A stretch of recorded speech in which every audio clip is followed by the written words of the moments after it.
Good morning વિદ્યાર્થી મિત્રો. ભૌતિક વિજ્ઞાન ધોરણ 12 સાયન્સ એમાં ચેપ્ટર નંબર 6 વિદ્યુત ચુંબકીય પ્રેરણ. અને એ વિદ્યુત ચુંબકીય પ્રેરણમાં આપણે આજે ભણીએ લાસ્ટ લેક્ચરની અંદર આપણે ભણ્યા હતા લેન્ઝનું ગતિકીય ઈએમએફનું સૂત્ર. અને ગતિકીય ઈએમએફનું સૂત્ર આપણે સાબિત કર્યું -BVL. આજે આપણે જોઈએ ચુંબકીય ક્ષેત્રમાં લંબરૂપે ગતિ કરતા વાહકમાં બાહ્ય બળ વડે અપાતો પાવર અને જૂલ ઉષ્મા સ્વરૂપે વ્યય પામતો પાવર સમાન છે એવું સાબિત કરો. તો આપણે લાસ્ટ લેક્ચરમાં ભણ્યા કે યુ આકારના વાહક તારની બે સામસામેની ભુજા ઉપર PQ એક સરકતો સળિયો છે અને એ PQ સરકતા સળિયા વડે અને એ PQ સરકતા સળિયા ઉપર બાહ્ય બળ લગાડીને જો ગતિ કરાવવામાં આવે અને એના લીધે જે ગતિકીય ઈએમએફ ઉત્પન્ન થાય એનું સૂત્ર આપણે સાબિત કર્યું હતું E=-BVL. E=-BVL. એની ઉપરથી આપણે વિદ્યુત પ્રવાહ મેળવીએ તો પ્રવાહનું સમીકરણ થશે I=E/R. જેમ આપણે ઓહમનો નિયમ V/R લખીએ છીએ એમ E/R. પણ E બરાબર BVL છે તો BVL/R. હવે ચુંબકીય ક્ષેત્રને લંબરૂપે રાખેલા L લંબાઈના સળિયા ઉપર જો L લંબાઈના સળિયામાં I જેટલો પ્રવાહ પસાર થાય તો એ સળિયા પર લાગતું બળ કેટલું? તો એના માટેનું સૂત્ર છે F=BIL. હવે આ જે સમીકરણ છે એ તમે ચેપ્ટર નંબર 4 માં ભણ્યા, ચોથા ચેપ્ટરમાં. અને જે લોકો ચોથું ચેપ્ટર નથી ભણ્યા એ લોકો ચોથા ચેપ્ટરમાં ભણશે. F=BIL સ્વરૂપે આપણે યાદ રાખીએ છીએ. મેઇન સૂત્ર કંઈક આ રીતે છે, F સદિશ બરાબર IL ક્રોસ B. F બરાબર IL ક્રોસ B આ મેઇન સમીકરણ છે, પણ આપણે ખૂણો π/2 લઈએ છીએ તો F=BIL થાય. ખૂણો કેવી રીતે π/2 થાય? તો ચુંબકીય ક્ષેત્ર ક્યાં છે? પુસ્તકના પાનાને લંબ નીચે તરફ, અંદર તરફ, અને લંબાઈ આમ છે તો લંબાઈ આવી રીતે થાય છે એટલે આમ થશે. લંબાઈ આવી રીતે થાય છે અને ચુંબકીય ક્ષેત્ર અધો દિશામાં, એટલે બંને એકબીજાને કેવા થશે? લંબ. માટે આપણે થીટા લઈએ છીએ π/2.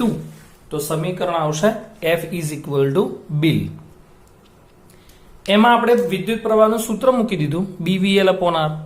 એટલે સૂત્ર બનશે B²VL²/R.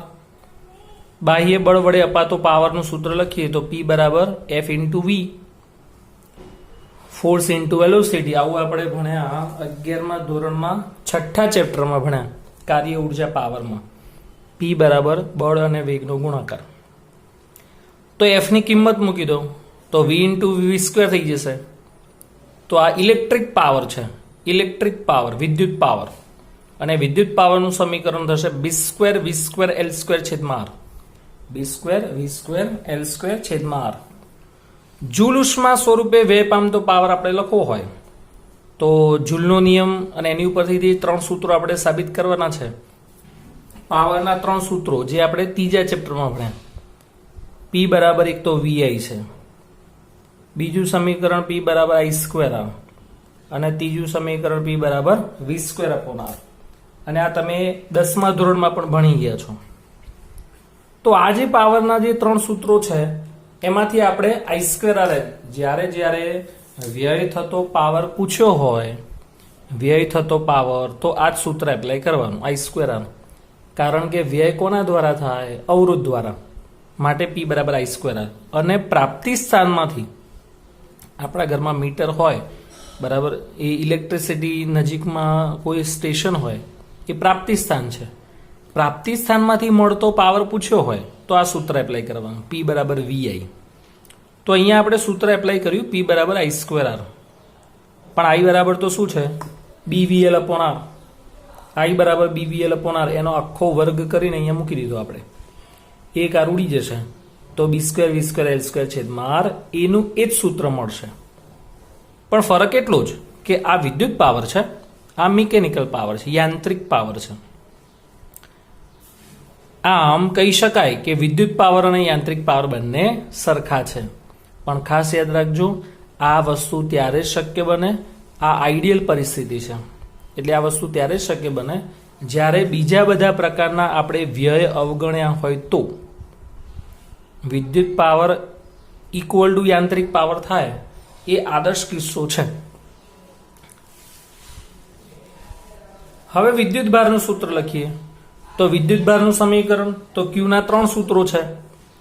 એક Q બરાબર NE પહેલું ચેપ્ટર, એક Q બરાબર CV બીજું ચેપ્ટર કેપેસિટર વાળું, અને Q બરાબર IT આ ત્રીજું ચેપ્ટર.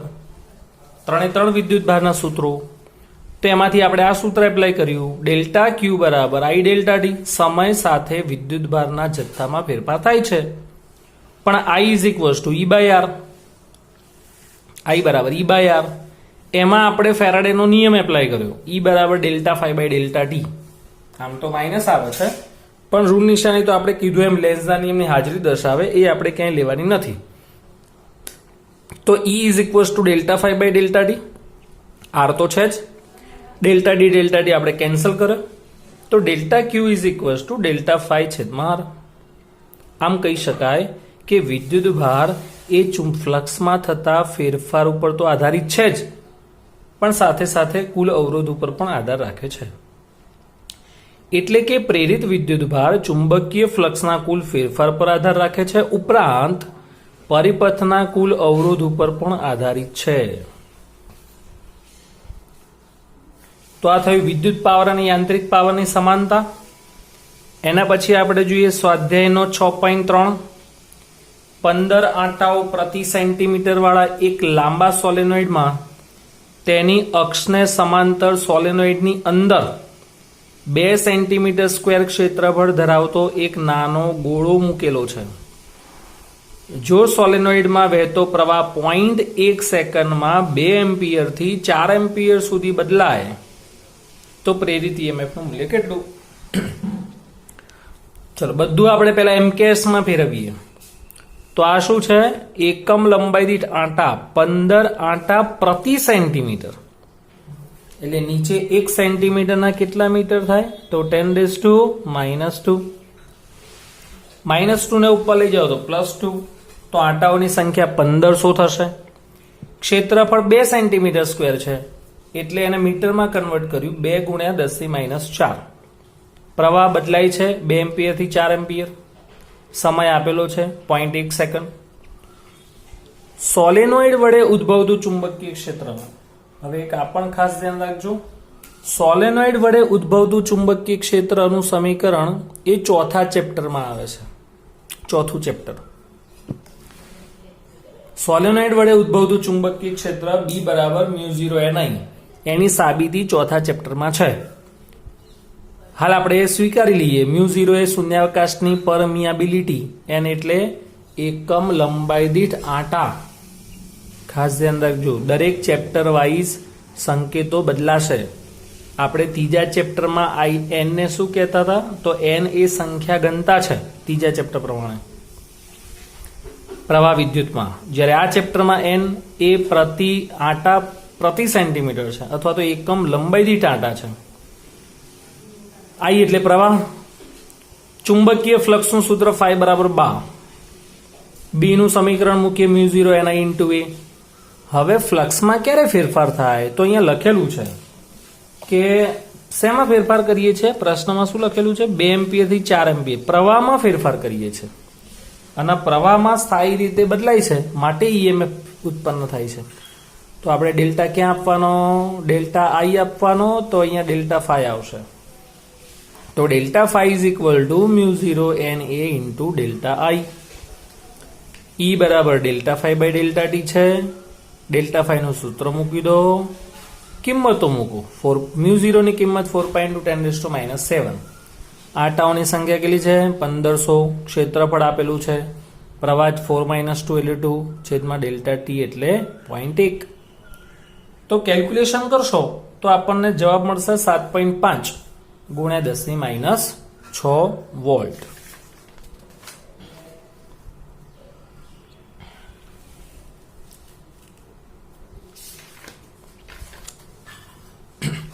એના પછી આપણે જોઈએ સ્વાધ્યાયનો 6.5.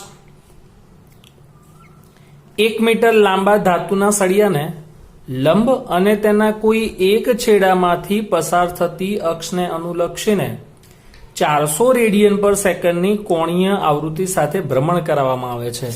એટલે જસ્ટ લાઈક ધીસ, આ તાર છે એનો એક છેડો ફિક્સ કરી દેવાનો, એ નહીં હલાવવાનો, અને આ જે તાર છે ને એને આપણે આમ ગોળ ગોળ ફેરવીએ એટલે પાછળનો જે કેન્દ્ર પાસેનો જે છેડો છે કેવો રહેશે? સ્થિર. અને પછી સળિયાને આપણે આમ ફેરવવાનો છે એટલે સળિયાનો એક છેડો સ્થિર રહેશે, સળિયાનો બીજો છેડો ગતિ કરશે. કેટલી સ્પીડથી ગતિ કરાવવાનો છે? 400 રેડિયન પર સેકન્ડની કોણીય આવૃત્તિથી ભ્રમણ કરાવીએ છીએ. આ સળિયાનો બીજો છેડો એક વર્તુળાકાર ધાતુની રિંગ સાથે સંપર્કમાં છે. ચુંબકીય ક્ષેત્ર 0.5 ટેસ્લા સમાન છે. તો EMF ની ગણતરી કરો. તો સળિયાની સરેરાશ ઝડપ કેટલી? તો સળિયાના એક છેડાની ઝડપ તો હમણાં આપણે કીધું એમ એક છેડો તો સ્થિર જ રહેશે કેન્દ્ર પાસે, બીજો છેડો ગતિ કરશે. તો સળિયાના એક છેડાની ઝડપ 0, જ્યારે સળિયાના બીજા છેડાની ઝડપ આપણે v2 લીધી. તો સળિયાની સરેરાશ ઝડપ v બરાબર v1 પ્લસ v2/2 અને v બરાબર ઓમેગા એલ.